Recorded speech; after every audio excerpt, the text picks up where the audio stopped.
Vamos a ver. Bien. Entonces, vamos a preguntarnos, díganme lo de siempre, la pregunta habitual, si están viendo este pizarrón.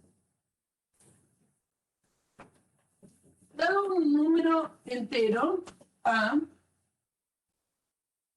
vamos a decir que B, también entero, B divide A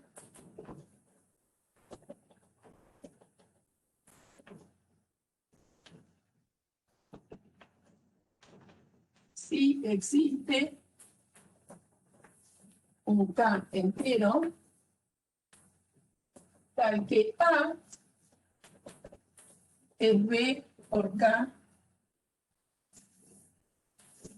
Es decir, la condición de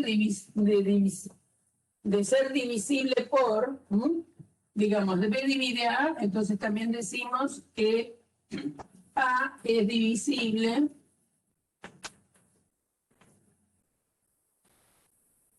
por B, es sinónimo. A es múltiplo de B. Son maneras de decir lo mismo. B divide A es cuando hay otro número entero que multiplicado por B nos da el A. Por ejemplo, 4 divide a 0. ¿Por qué? Pues 0 es lo mismo que 4 por 0. Este juega de A, este juega de B y este juega de K en la definición. 0, obviamente que es 4 por 0, ¿no? Entre otras cosas. Entonces, como 0 por 4 les da 0, entonces podemos decir que 4 divide al 0. ¿Cómo muchas veces van a ver anotada la relación de divisibilidad? Anotación. A divide una raya perpendicular a B. Esta es la notación de que divide. Ahora, fíjense que uno dice B divide A. Había escrito. B divide A. A es divisible por B y A es múltiplo de B. Es la misma definición.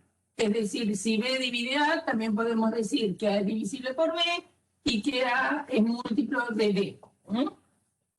Tiene que haber otro número entero para que A sea igual a el que llamamos el que divide por A. También es cierto, por ejemplo, que menos 2 divide a 8. ¿Por qué menos 2 divide a 8? Y bueno, porque 8 es menos 2 por menos 4. Entonces, el número es menos 2 y lo multiplico por menos 4, que también es un entero, me da por resultado 8. O también diría 8 es múltiplo de menos 2. 8 es múltiplo de menos 2. Entonces, fíjense, esta definición es la que nos da la posibilidad de escribir los múltiplos de un número. Los múltiplos de un número, fíjense cómo son. Si yo ahora preguntara, ¿cuáles son los múltiplos de 5? Vamos a buscar, miremos, algunos múltiplos de 5. ¿Por qué digo algunos? Y porque no voy a poder escribir todos. Entonces, múltiplos de 5 van a ser todos aquellos números que son divisibles por 5. Es decir, que yo voy a necesitar que acá voy a poner un A, acá voy a poner el 5 y acá voy a poner un K entero. Por lo cual, el K se puede ir moviendo dentro de los enteros para generarme todos los múltiplos de 5. Entonces, si hago 5 por 0, me da 0. Si hago 5 por 1, me da 5. 5 por menos 1 me da menos 5. 5 por 2 nos da 10. 5 por menos 2 nos da menos 10. Fíjense que esta es una maquinita, si quieren pensarlo así, de obtener todos los múltiplos de 5. Acá pongo 5, acá pongo A, que es el que estoy buscando, y voy moviendo los K adentro de los enteros y voy obteniendo todos los múltiplos de 5. Hasta ahora hice por 1, por menos 1, por 2, por menos 2, voy a hacer por 3, me va a dar 15, menos 15, y así siguiendo. Por eso les decía, vamos a encontrar algunos, porque van a ser infinitos los múltiplos de 5, ¿no? Piensen que como los enteros son infinitos, yo dándole distintos valores de K voy a ir obteniendo todos. Pero este conjunto no va a poder ser escrito por extensión. ¿Por qué en su totalidad? Yo acá estoy presentando algunos. Después que vendría por 4, o sea que sería 20, y su opuesto menos 20, y así sigue. Ahora, ¿cómo escribo todo el conjunto de los múltiplos de 5? Y bueno, los múltiplos de 5 lo escribiría por comprensión. Y serían aquellos n's, tales que n es igual a 5 por k y k perteneciente a los enteros. Así escribí a todos los múltiplos de 5. Son los números que se obtienen como 5 por k y k pertenece a los enteros. ¿Quedó claro? ¿Quedó claro eso? El chico que me había preguntado y todos los demás. ¿Se entendió? Sí, profe. Ahora lo que yo voy a hacer es lo siguiente. Les voy a hacer una pequeña explicación de por qué uno habla del concepto de divide adentro de los números enteros. El concepto de divide tiene sentido en los naturales o en los enteros. No ya en los racionales, porque ahí, miren lo que pasa.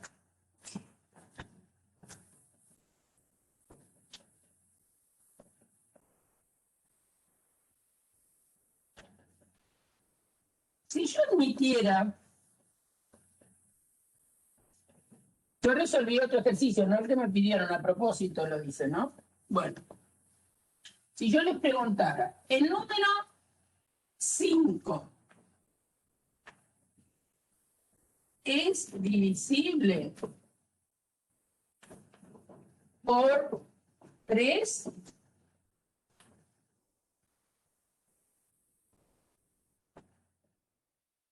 y bueno, la contestación va a ser que no, porque yo no voy a encontrar que 5 sea 3 por un K, o vamos a ponerle H, cambiemos la letra, H perteneciente a los enteros. Simplemente por las reglas de monotonía de la multiplicación, yo me doy cuenta que si hago 3 por 1, me da 3. Y 3 por 2, me da 6. Entonces, me escapé del 5. No hay ningún H entre 1 y 2. No hay ningún H entero entre 1 y 2 para que el resultado me dé 5. Si yo no hubiera definido la noción de divisible únicamente en los enteros, alguno me podría decir, bueno, pero fíjate que si vos acá en lugar de H ponés el número 5 tercios, entonces es cierto que 5 es igual a 3 por 5 tercios. ¿Está bien? ¿Se entiende? Que 5 es igual a 3 por 5 tercios. ¿Sí, no? Bueno, pero también yo podría haber acá, en lugar del 3, podría haber puesto, bueno, 5, lo podría dividir por el número 17. Y acá pondría 5 sobre 17. Pero 5 también sería divisible por menos 31. Y acá pondría 5 dividido menos 31. Y también podría decir que 5 es divisible por raíz de 2. 5 sería raíz de 2, pongo acá, y acá pongo 5 sobre raíz de 2. Entonces, adentro de los números reales, la condición de divisible por no tiene gracia. ¿Qué quiere decir no tiene gracia? No está acotada. Cualquier número real divide cualquier otro número real siempre que ese número no sea 0, ¿no? Entonces, no se define la condición de divisible por adentro de los números reales, porque dentro de los números reales no tenemos algo que sea llamativo, es decir, el concepto de divisible, como se da siempre, no vale la pena que yo lo defina. Es decir, en matemáticas las cosas se les pone nombre cuando es una condición característica que algunos lo cumplen y otros no lo cumplen. Fíjense que nosotros ya hemos trabajado de alguna forma en mate cero y también acá hablando de números primos, ¿no es cierto? Cuando vimos un poquito de lógica. ¿Qué dijimos? Un número primo es el que tiene exactamente 4 divisores. Eso lo podemos analizar ¿dónde? Dentro de los números enteros. Porque como estoy presentando acá, fíjense que dentro de los reales no habría ningún número que tenga exactamente 4 divisores. Cualquier número sería divisible por cualquier otro. Entonces, no tiene sentido hablar de algunas cosas en un universo muy grande. Acá aparece de alguna manera el por qué uno dice, bueno, para una determinada teoría tengo que poner un universo particular. Para el universo de trabajo, cuando estamos pensando en el concepto de divisible, es el conjunto de los números enteros. Ahí o de los números naturales. ¿Está bien? Si acá, si pensara que estos números son naturales, la condición de que un número sea divisible por otro cambiaría siempre la z por n. ¿No? Es decir, ser divisible adentro de los naturales también se puede definir. Entonces, yo voy a tener dos números naturales y la exigencia va a ser que el que exista también tiene que ser un natural. Bueno, entonces, el concepto de divisible es un concepto cuyo universo más grande es el de los números enteros. Eso es lo que les tiene que quedar claro. No tiene sentido pensarlo afuera de eso. ¿No? Entonces, había una... Ahora, a ver, ¿cómo? No voy a hacer el de la práctica a propósito. ¿Cómo escribirían los múltiplos de 18? ¿Cómo sería el conjunto de los múltiplos de 18? ¿Quién me lo dicta?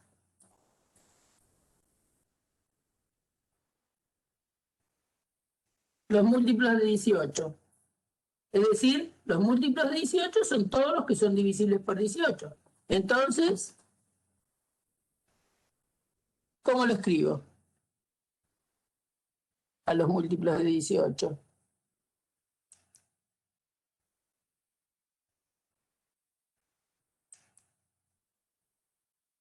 ¿Quién abre el micrófono?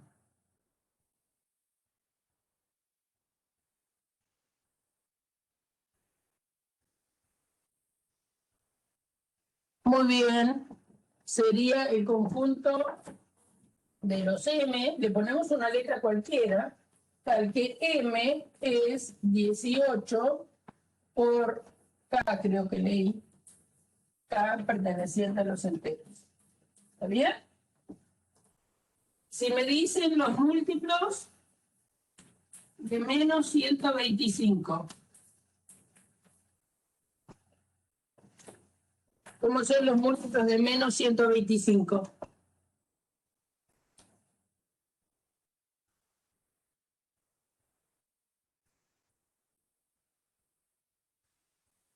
Está bien.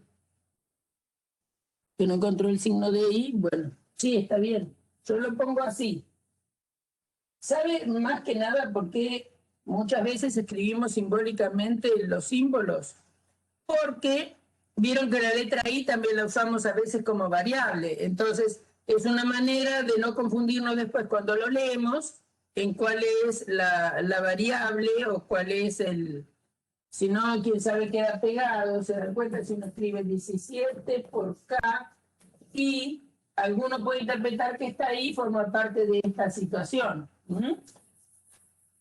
Bien. Pero cuando tenemos la posibilidad de escribir el símbolo, usamos el símbolo.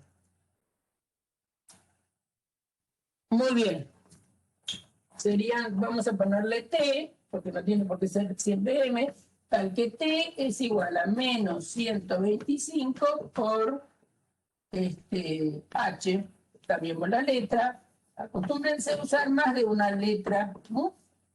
Lo importante, fíjense, algo interesante de que noten, lo importante es dónde se está moviendo esta H, o dónde se está moviendo esta K. Yo, en este caso, o en este caso, la limitación que le estoy haciendo al K o al H es que sea un número entero. Y no digo más nada. O sea que, ¿qué quiere decir eso? Que la limitación es que son cualquiera de los números enteros. ¿Está bien? Cualquier número entero me sirve para acompañar en este caso al 18 y generar un número que sea un múltiplo de 18. En este caso, cualquiera CH, número entero, me sirve para acompañar en esta multiplicación y obtener como producto de ello un múltiplo de menos 125. ¿Se entiende cómo se expresan? ¿Se entiende cómo se expresan? Contéstenme. Sí, profe. Se entienden todos, ¿no? Porque es importante entender la base de las cosas, porque si no después andamos tambaleando. Muy bien. Yo voy a trabajar, bueno, tengamos esto presente. Tengamos esto presente, estas cosas presentes. Ahora vamos a mirar un poquito de cosas de teoría de conjuntos. Para eso yo voy a pedirles si prestan un poco atención, ya la saben, pero las voy a retocar un poco. Las tablas de verdad. Para aquellos que estuvieron conmigo en el mate cero, habrán visto que yo les dije, de las tablas de verdad no se van a poder olvidar nunca. Entonces, ahí tienen la tabla de verdad de la negación. Recuerden que lo que hace la tabla de verdad es como una maquinita que yo pongo las letras, pongo el conectivo y me dice cuál es el resultado de la proposición o forma proposicional compuesta. Entonces, si tengo una letra, su negación, si la letra es verdadera, su negación es falsa. Si la letra es falsa, su negación es verdadera. ¿Qué pasa con la conjunción? La conjunción de dos formas proposicionales o letras proposicionales va a ser verdadera en el único caso que las dos sean verdaderas. Entonces, fíjense que acá nosotros hemos definido estos conjuntos utilizando el símbolo de conjunción. O sea que para que quede bien definido los múltiplos de 18, el M tiene que tener esta estructura, es decir, ser 18 multiplicado por un K, y además ese K tiene que ser un número entero. Es decir, las dos cosas tienen que ser ciertas. La disyunción tenemos una P, tenemos una Q, ponemos los cuatro valores de verdad en que se pueden mezclar, los valores de P con los de Q, y la disyunción, recuerden que es verdadera casi siempre, en el único caso que es falsa, cuando las dos son falsas. Después, la otra situación fundamental es el conectivo. Otro caso importante de conectivo para la matemática. En el único caso que un conectivo condicional entre P y Q es falso, es cuando el antecedente es verdadero y el consecuente es falso. ¿Bien? Este es el único caso donde hay que tener cuidado. Si los dos son verdaderos, el condicional resulta que es verdadero. Si el antecedente es falso, independientemente de cómo sea el valor de verdad del consecuente, el resultado, es decir, el valor de verdad del condicional es verdadero. Caso que no es verdadero es cuando antecedente es verdadero, consecuente falso. En ese caso es falso el condicional. Acá hay una alerta. Y después, ¿se acuerdan que hicimos la tabla de verdad del bicondicional, diciendo que el bicondicional es la conjunción de lo siguiente? Fíjense que uno tiene un condicional fijo, este se llama contrario. El contrario de un condicional es negar el antecedente y negar su consecuente y escribir la flechita en el mismo sentido que tenían. El recíproco es dar vuelta a la flecha. Si tengo P, entonces Q, su recíproco es Q, entonces P. A este se lo llama recíproco de este. Y el contrarrecíproco es no Q, entonces no P.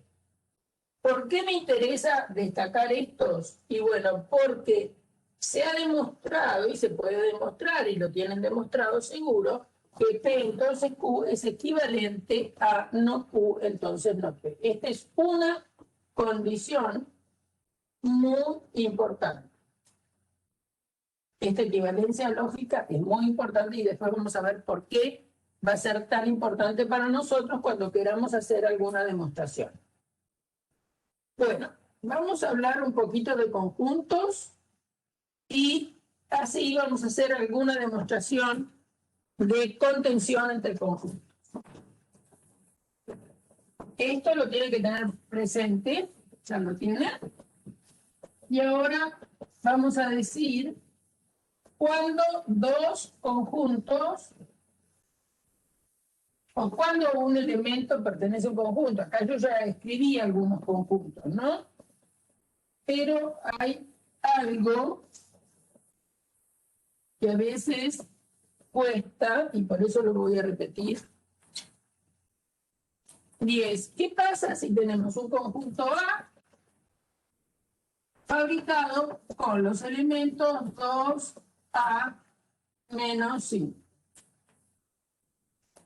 Yo he escrito acá el conjunto A de la manera que se llama por extensión. Es decir, he nombrado cada uno de los elementos que viven en A. ¿Cómo expreso que el 2 está dentro de A? Escribo 2, pertenece a. También escribo A, pertenece a. Escribo menos 5, pertenece a. Hay una idea de subordinación del elemento al conjunto. Esa subordinación está indicada con el símbolo de pertenece. Los elementos de un conjunto, si ahora hablara de un conjunto en general, no este, sino cualquiera, entonces para indicar que alguien es elemento de A, un objeto es elemento de A, si ese X está en A, está en A como elemento, porque así se llaman las cosas que están en un conjunto, se anota que X pertenece a A. Esa es la manera de indicar formalmente que un elemento u objeto está como elemento en el conjunto A. Entonces, X pertenece a, por eso escribí acá, 2 pertenece A pertenece a, menos 5 pertenece a. Este conjunto lo hemos dado por extensión. ¿Qué quiere decir por extensión? Enumerado cada uno de los elementos. Ahora, otro concepto que está adentro, yo esto creo que voy a borrar algunas partes de esto.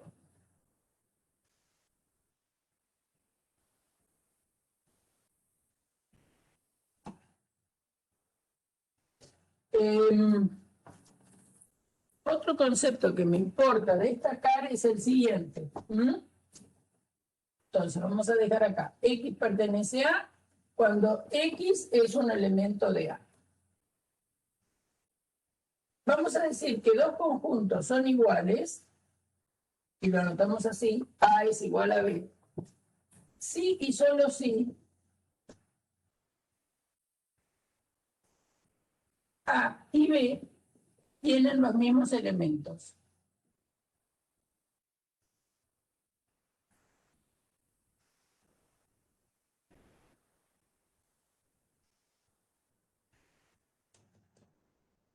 ¿Qué quiere decir esto? Que tengan los mismos elementos. Que todo elemento de A es elemento de B y todo elemento de B es elemento de A. Ejemplo.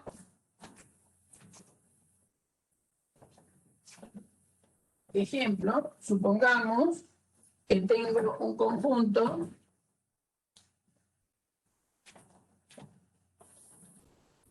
H es igual a 1, 2, menos 5. Y un conjunto B, que es el conjunto de los X, tal que X menos 1 por X menos 2 por X más 5 es igual a 0. Yo he escrito este conjunto por extensión y este conjunto lo he escrito por comprensión. He escrito una propiedad que tiene que cumplir los elementos que están en B. Los elementos que están en B están definidos por la multiplicación de 3 factores que son X menos 1, X menos 2, X más 5. Y ese producto me tiene que dar 0. ¿Por qué? Porque a mí se me ocurrió, ¿no? Bueno, para ejemplificar lo que quiero. Entonces, acá no hay duda de quiénes son los que están viviendo adentro del conjunto H. Son el 1, el 2 y el menos 5. ¿Por qué? Porque lo di de manera explícita. Ahora, vamos a ver qué pasa en esta situación.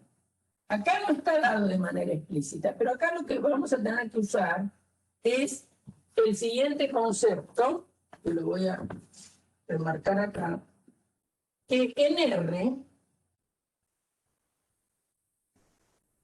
si tengo dos números cuyo producto es 0, entonces lo que tiene que pasar es que A vale 0, o si no, B vale 0.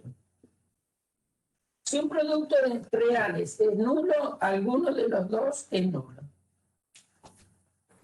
Eso pasa también a los enteros, en los naturales y en los racionales. Entonces, acá tenemos 3 factores igualados a 0. Entonces, pensando en aquello, quiere decir que alguno de los factores tiene que ser 0. Es decir, X menos 1 tiene que ser 0, o si no, X menos 2 tiene que ser 0, o si no, X más 5 tiene que ser 0. Fíjense que yo estoy separando todo con O. Ahora, si X menos 1 es igual a 0, quiere decir que X es igual a 1. O si no, si X menos 2 es 0, X tiene que ser igual a 2. ¿Estamos? O si no, si X más 5 es igual a 0, X tiene que ser igual a menos 5. Pregunto si se entendió por qué hice de acá hacia acá.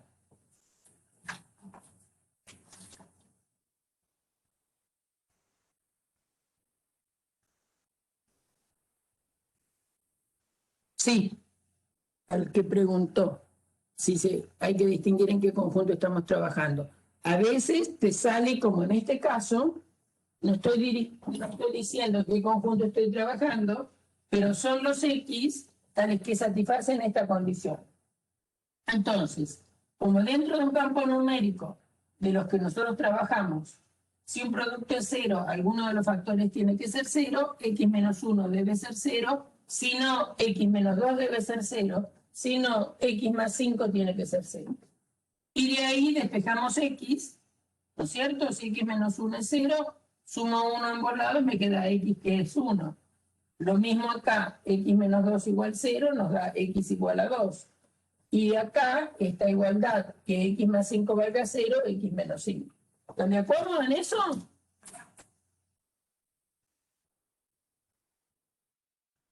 ¿Sí? Bueno, entonces, ¿quiénes son los elementos que están en este conjunto?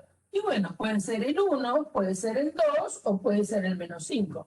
Es decir, que el conjunto B, que estaba escrito acá por comprensión, no es otra cosa que el 1, 2 y menos 5. ¿Cómo sé que este conjunto es esto? Y bueno, pongo el 1 acá. Ahora, controlar si está bien lo que hicieron. Pongo el 1 acá. ¿No?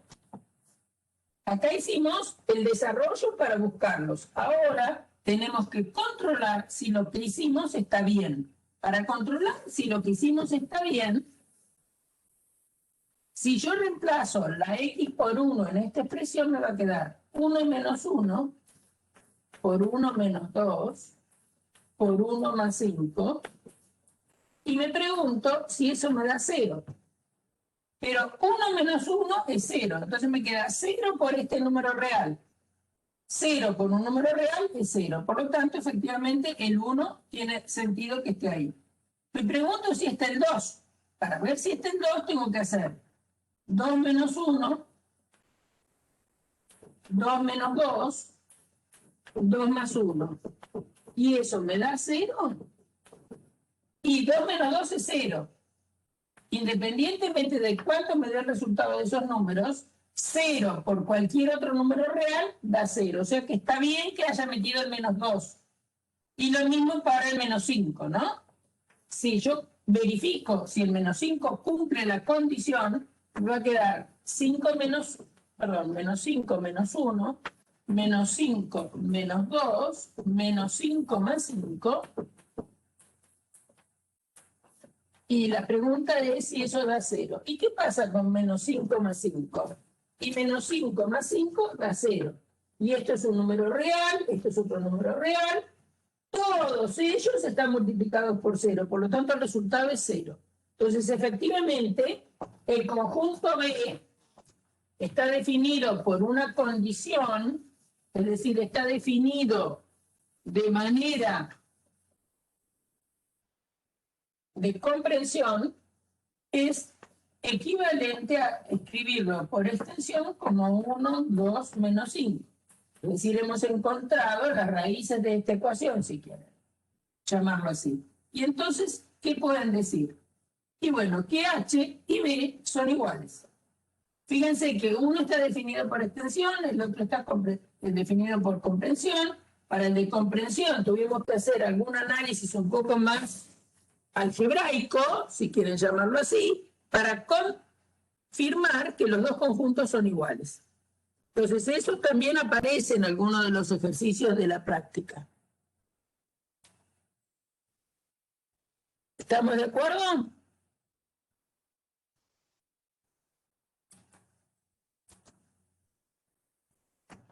¿Dónde hay otros números? A ver, ¿puedes abrir, Federico? ¿O ahora ya está claro para vos? Ahora lo entendí. No, no hay otros elementos, ¿eh? Hay nada más que esos tres.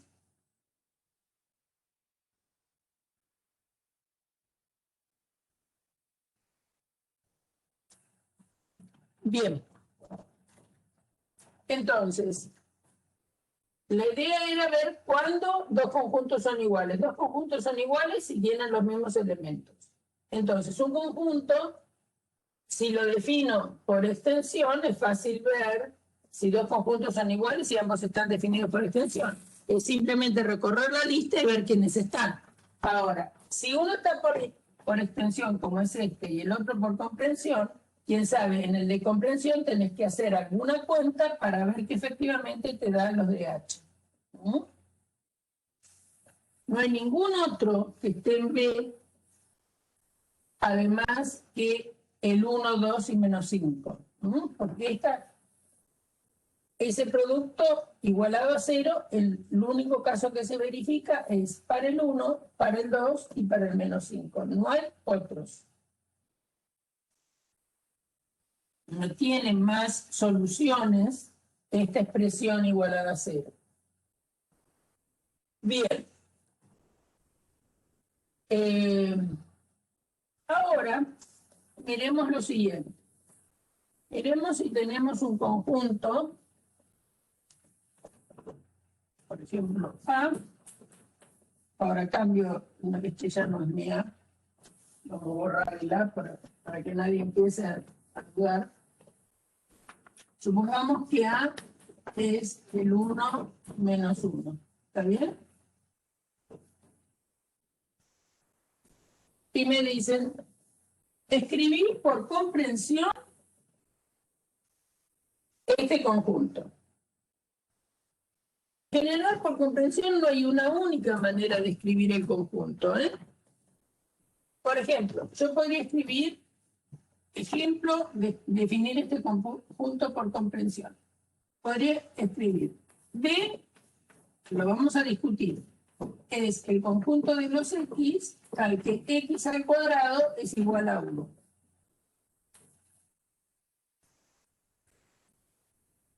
¿Está bien? Entonces, los X son la raíz cuadrada de 1. Las raíces cuadradas de 1 son 1 y menos 1. Entonces, esta sería una manera de escribir por comprensión este conjunto. Otra manera de escribir por comprensión este conjunto es parecida a la que teníamos recién. Podría escribir como X más 1 por X menos 1. ¿Está bien? Fíjense, para que esto se anule, tiene que valer menos 1. Para que esto se anule, tiene que valer 1. Entonces, el 1 y el menos 1 están adentro de C. Y no hay otros. Entonces, a ver, ¿qué? Quiero que ustedes me digan otra manera de que me dé 1 y menos 1. X menos 1 al cuadrado. X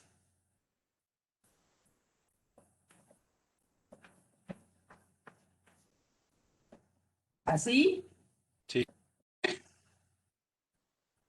igual a nada. igual a 0. A ver si está bien.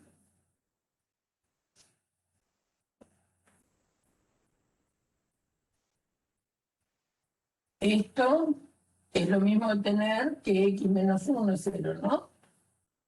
Porque X menos 1 al cuadrado igual a 0, el cuadrado pasa como raíz. Entonces te va a quedar X menos 1 igual a la raíz cuadrada de 0. Raíz cuadrada de 0 vale...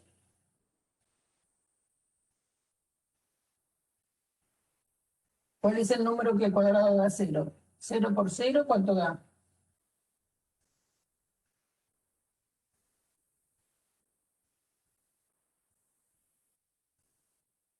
¿Cuál es la raíz cuadrada de 0? 0 por 0. Esto es 0.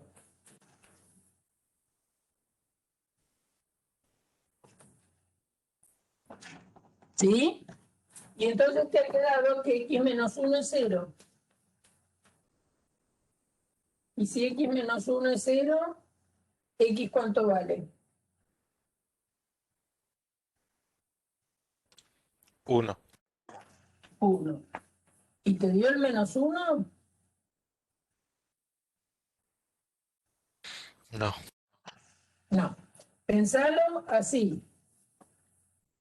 que x menos 1 al cuadrado igual 0, podrías pensar también así, mira, como x menos 1 por x menos 1 igual a 0. Entonces, ¿quién anula a este producto? A este factor, perdón, de este producto. ¿Quién lo anula? El 1. Y acá también el 1. ¿Está bien? Entonces, esto en realidad lo único que define es al conjunto 1. ¿Mm? En cambio, vos tenías que A valía 1 y menos 1. ¿Entendido? Sí, profe. Me alegro. Bueno, entonces, me viene bien para lo que quiero seguir estudiando. Es decir, el conjunto T tiene alguna relación con el conjunto A. ¿El conjunto T tiene alguna relación con el conjunto A? ¿Por qué? La pregunta es, ¿por qué A es distinto de T?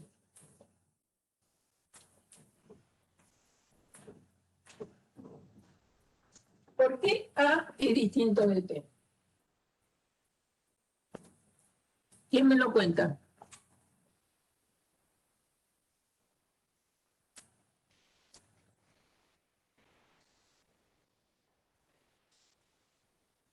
A ver, acá están contestando con palabras que no es bueno poner, ¿no?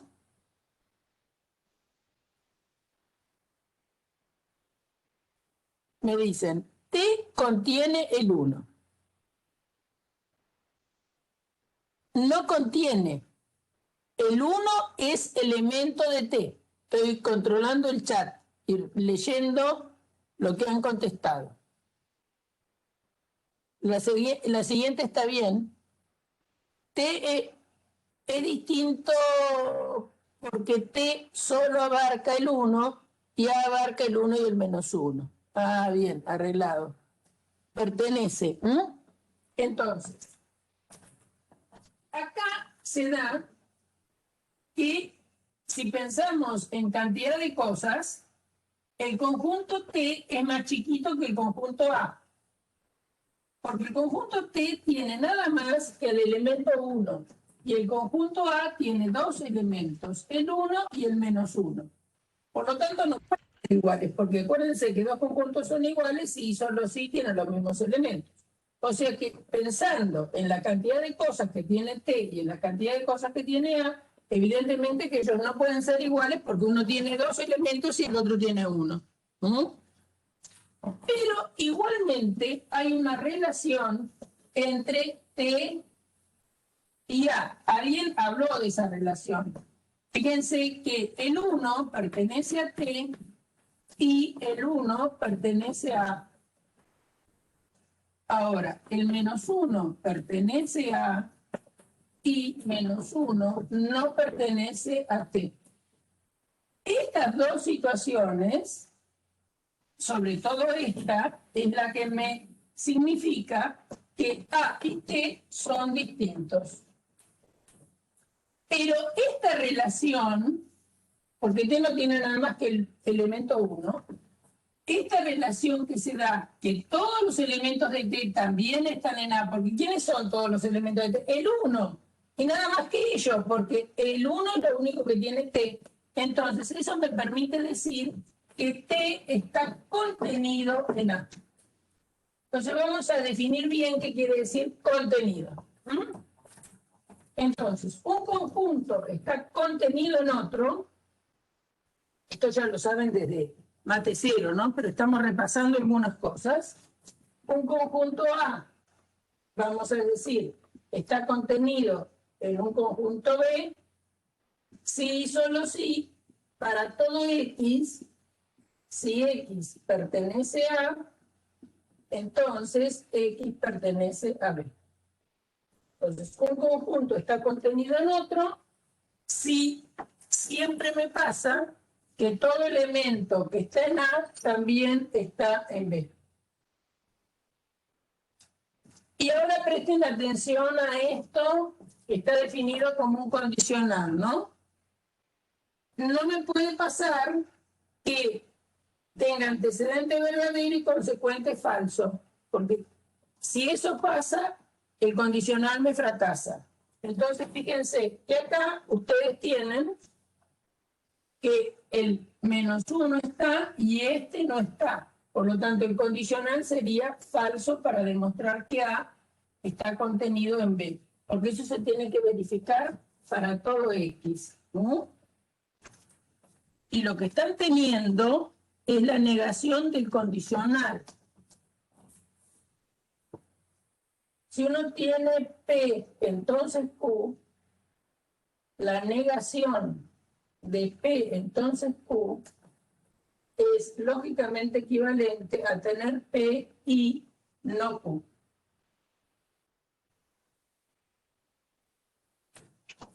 ¿Qué es lo que me está pasando acá?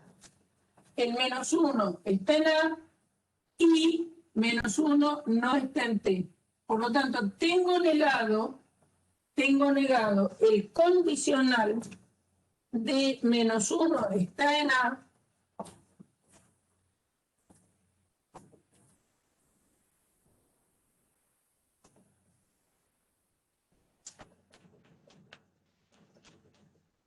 tengo negado el condicional de -1 pertenece a, entonces -1 pertenece a D. Escribir esto y escribir esto son equivalentes. Entonces no me pasa que para todos los X que se verifique ese condicional que necesito.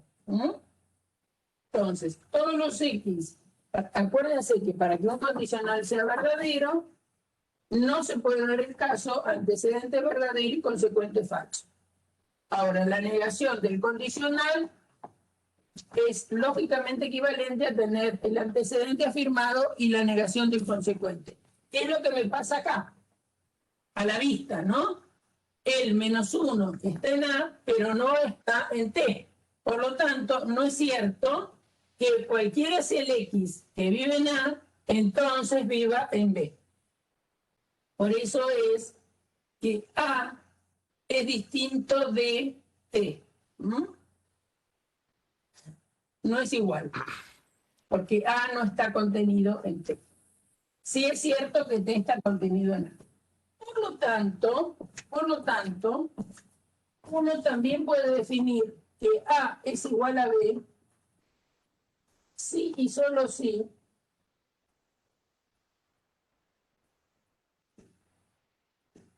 se da lo que llamamos vulgarmente la doble contención. A contenido en B y B contenido en A.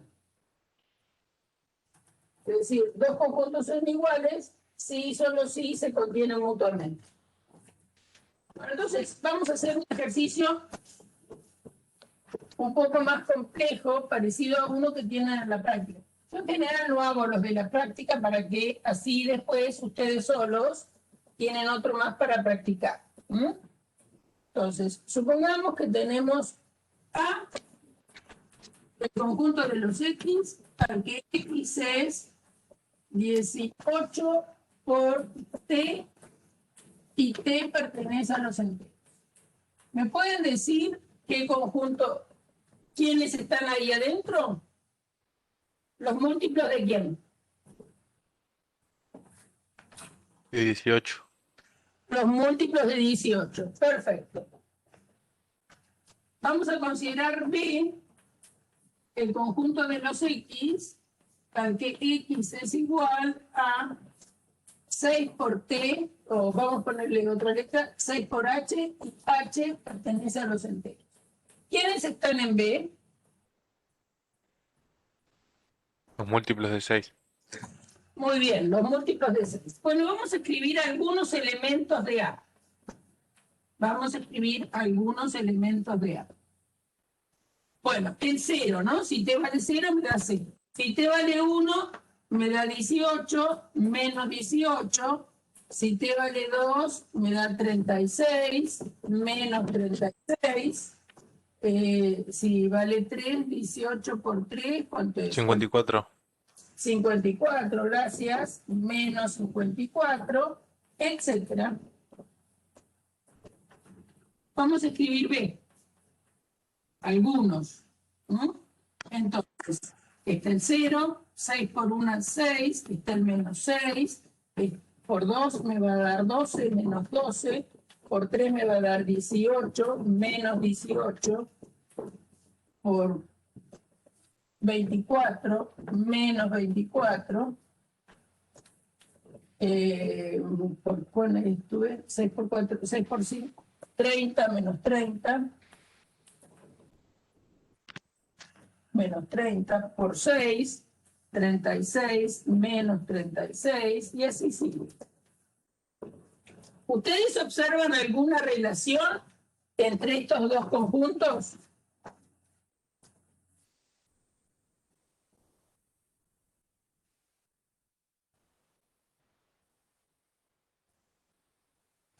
Y los dos contienen algunos elementos.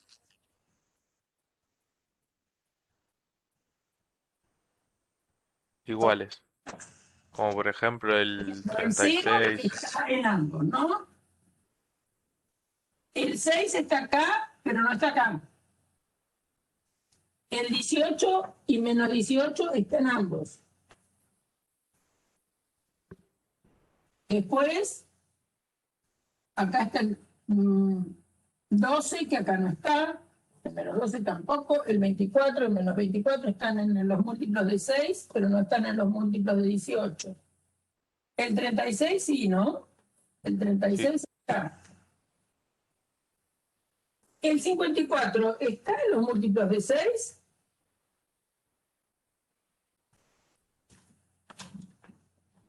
El 54 está en los múltiplos de 6. ¿Hay algún número que multiplicado por 6 les dé 54? El 9, ¿no? O sea que el 54 va a estar ahí. Y el menos 54 también.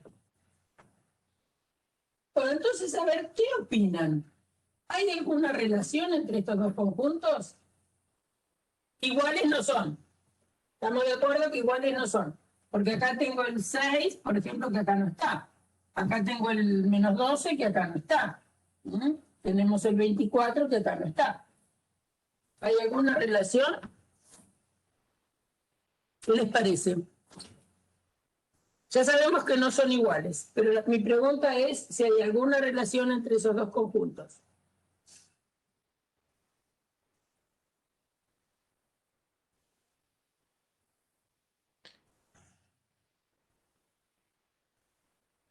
¿Se puede decir que B contiene a A? B contiene a... B contiene, o sea que alguien, no sé si sos vos mismo,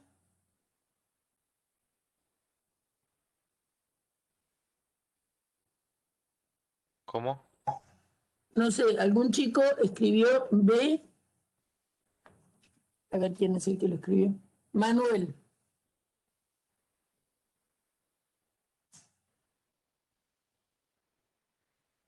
Manuel, es al revés, ¿no?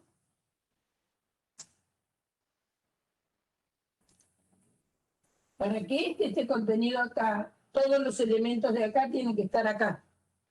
Y me parece que es al revés, ¿no? Todos los de acá están acá. ¿Sí?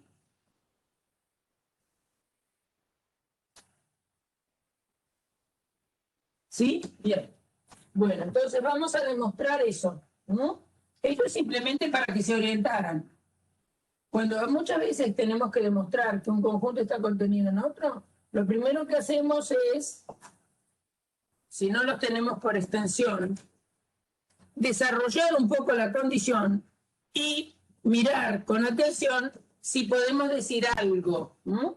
Entonces se dan cuenta que acá yo no voy a poder nunca escribir todos los múltiplos de 18 ni todos los múltiplos de 6. Pero ya escribiendo esta situación, me doy cuenta que este no está contenido en este, ¿no? Perdón, al revés, que este está contenido en este, pero que este no está contenido en este porque el menos 6 no lo logró nunca, como 18 por algo, y el 12 no lo logró nunca. Lo que voy a poder demostrar, efectivamente, que A está contenido en B. ¿Cómo hago para demostrar que A está contenido en B? Para eso tenemos que saber algo muy elemental. Vamos a hacer esa demostración. ¿Cómo se demuestra eso? Como el conjunto es infinito, no puedo irlo haciendo uno a uno. Tengo que encontrar una expresión genérica que me permita ver que cualquier elemento de A también es elemento de B. Para eso nos tenemos que dar cuenta, ¿no?, de lo siguiente. El número 18 no es otra cosa que 6 por 3, ¿no? 6 por 3 es 18, sí, ¿no? Bueno, entonces, sí, una vez que nos acordamos de eso, todo va a andar bien.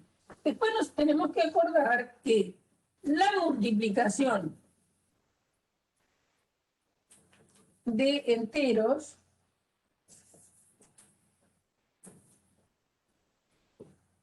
es asociativa. Y además es cerrada. Estas dos propiedades, que se acuerdan, destacamos mucho en Matemática 0, insistiendo cuáles eran las propiedades que tenían las operaciones adentro de los conjuntos, es lo que vamos a usar ahora. Entonces, la multiplicación adentro del conjunto de los números enteros es una operación asociativa y cerrada. ¿Qué quería decir asociativa? Acuérdense que si tenía A por B por C, nos daba lo mismo que A por B por C. Y que fuera cerrada era que si A era un entero y B era otro entero, entonces A por B es un entero. Si la multiplicación de enteros es entera y los enteros, si tuviera 3 enteros, puedo escribirlo que el producto de los 3 asociados de esta forma o asociados de esta manera me da el mismo resultado. Bueno, todo eso siempre lo tengo que tener en mente y usarlo convenientemente. Acá en este ejercicio lo vamos a tener que usar. Entonces, lo que tengo que hacer es ver lo siguiente. Además de esto, tengo que ver que para todo X, si X pertenece a, entonces X pertenece a. Ahora, como el conjunto A y B son infinitos, no voy a poder tomar uno a uno los elementos de A y encontrarlo dentro de B.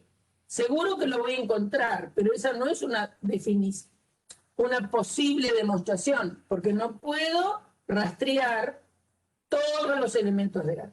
Entonces voy a usar la forma genérica que tienen los elementos de A. Y los elementos de A, uno cualquiera, a eso se llama un elemento genérico, que es uno cualquiera y ninguno en particular, es un múltiplo de 18, es decir, es 18 por T. Entonces, vamos a partir así, sea X perteneciente a. Entonces, X es 18 por T y T perteneciente a los enteros. Todo eso y nada más que eso sé del elemento que está en A. Si un elemento está en A, entonces es 18 por T y el T es un número entero. Ahora, por lo que dije recién, entonces X es 6 por 3 por T y T pertenece a los enteros. ¿Estamos de acuerdo? 6 por 3 es 18, ¿no? ¿Les gusta? Sí. ¿Estamos bien? Sí, profe.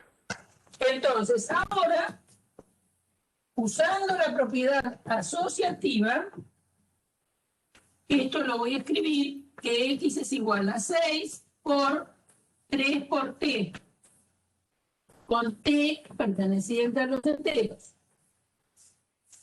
Ahora, voy a decir lo siguiente.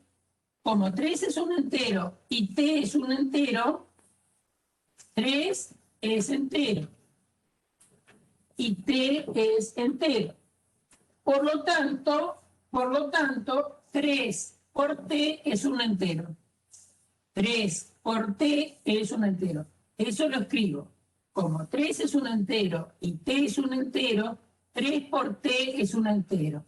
Entonces, he encontrado un entero, ¿quién? 3 por t, que multiplicado por 6 me da 18.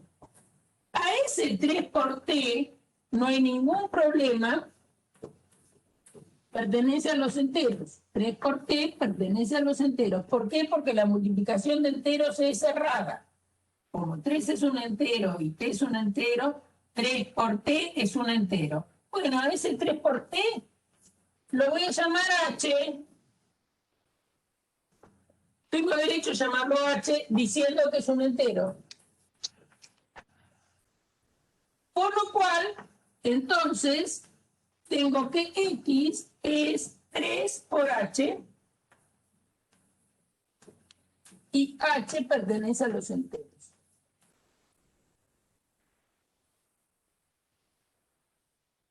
¿Bien?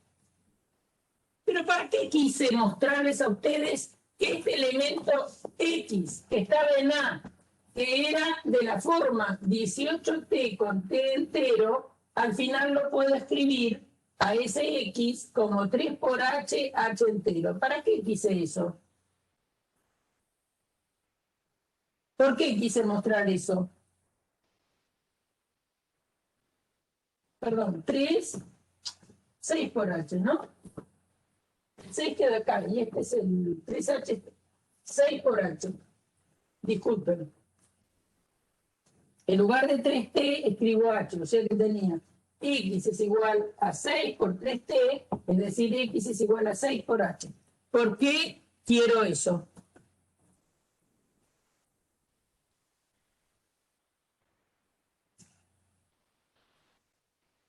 Para demostrar que este elemento que tomé acá, o bien este elemento que tomé en A, que tenía esta forma, si tiene esta forma, ¿a dónde está?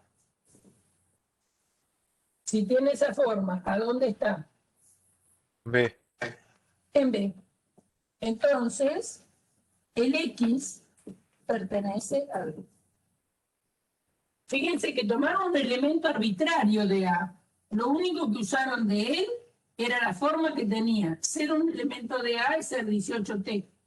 Y trabajaron inteligentemente pensando que el número 18 es 6 por 3. ¿Está bien? Y como es 6 por 3, después asocio convenientemente y 3t lo puedo llamar h entero, porque la multiplicación de enteros es entera, y me va a quedar que x es 6 por h con h entero. Es decir, esta condición que tengo acá es la condición que tienen todos los elementos que están en B. Por lo tanto, este x que tomé en A, veo que también está en B.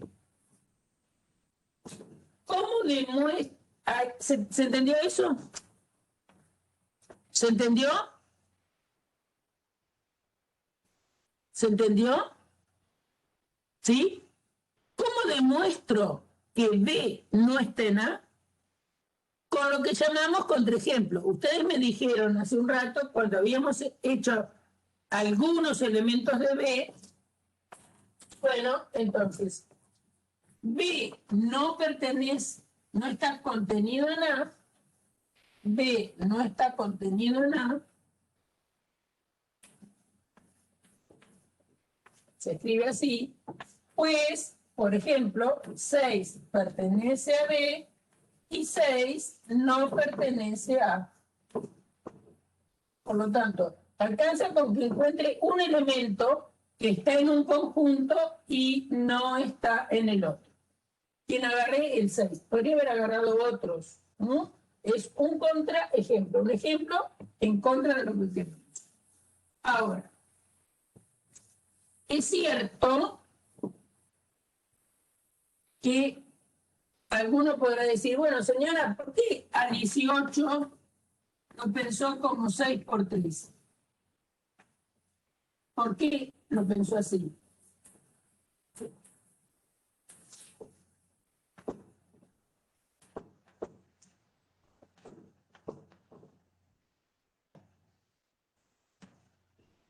Y bueno, porque yo quería, ¿no? Yo quería escribir a ese X arbitrario, que era 18 por T, trabajar un poco y escribir que ese X era 6 por H. ¿Está bien? Entonces, por eso es que al 18 lo escribí como 6 por 3. ¿No? Para que me quedara un 6 afuera, entre comillas. ¿Está bien? ¿Será cierto? Y esto les dejo a ustedes. Que también A está contenido en los múltiplos de 3. ¿Qué les parece? A está contenido en los múltiplos de 3. Pregunto, para pensar. Sea C el conjunto de los X, al que X es 3 por M, y M es un número entero. Entonces les pido que para practicar, demostrar que A está contenido en M. Esto les queda de deber. Ya les dije, ¿no? Otro ejercicio. Por ejemplo, A está... Profe, ¿es en M o en C? En C, perdón. No sé por qué puse A. Se ve como... Dios mío, he leído la email. A está contenido en C. Gracias. ¿Será cierto que A está contenido en los múltiplos de 2? ¿A está contenido en los números pares? ¿Donde P son los pares? ¿Qué les parece?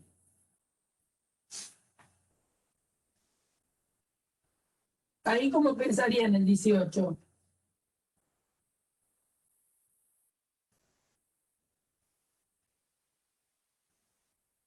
¿Cómo pueden pensar el 18? Muy bien, como 9 por 2 o 2 por 9. También está contenido en los múltiplos de 9, ¿no? Bueno, entonces hagan alguno ustedes, hagan la demostración que A está contenido en C o que A está contenido en los pares. Hagan alguna para practicar. Son todas iguales, ¿eh? Son todas iguales. Hay que apiolarse de cómo factoriar el número, en este caso el 18. Yo lo factorié como 6 por 3, también lo podría haber factoriado, ¿no es cierto?, como 2 por 9. Entonces serían los múltiplos de 18, son también múltiplos de 2, obvio, son también múltiplos de 9, ¿no? Es decir, descomponiendo el número en sus factores primos, podemos encontrar si alguien es múltiplo de 18, si es múltiplo de algún otro número más. ¿Entendido? Y aplicar propiedad de cierre de los números enteros y propiedad asociativa. ¿Entendido? Eso es todo lo que hay que hacer.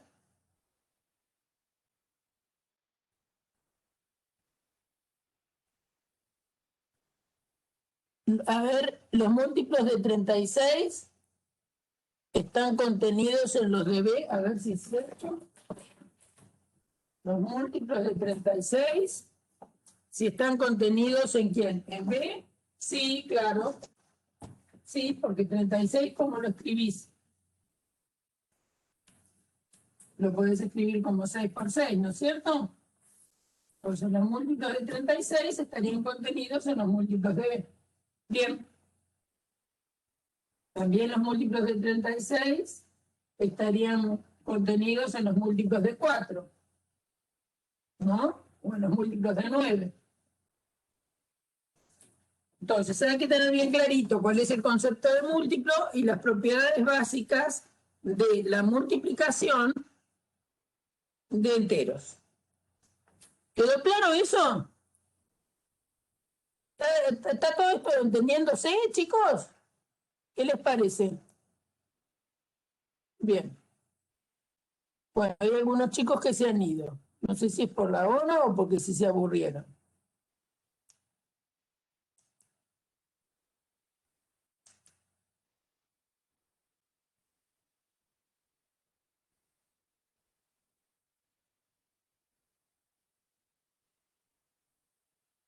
Bien.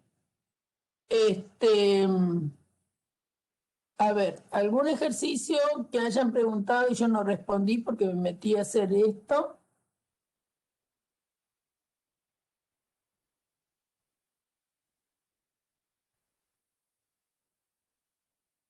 Algún ejercicio que no sea de este tipo, porque yo hice otros, siempre hago otros, no exactamente el de la práctica, para que así después el de la práctica ya lo tienen como ejercicio agregado, ¿no?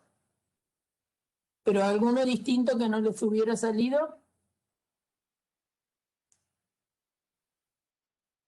y quieren que le conteste.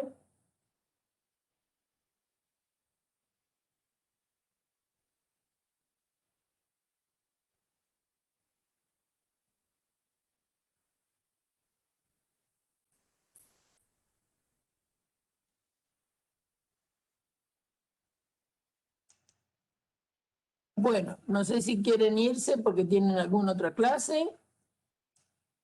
Yo no tengo problema en seguir un ratito más.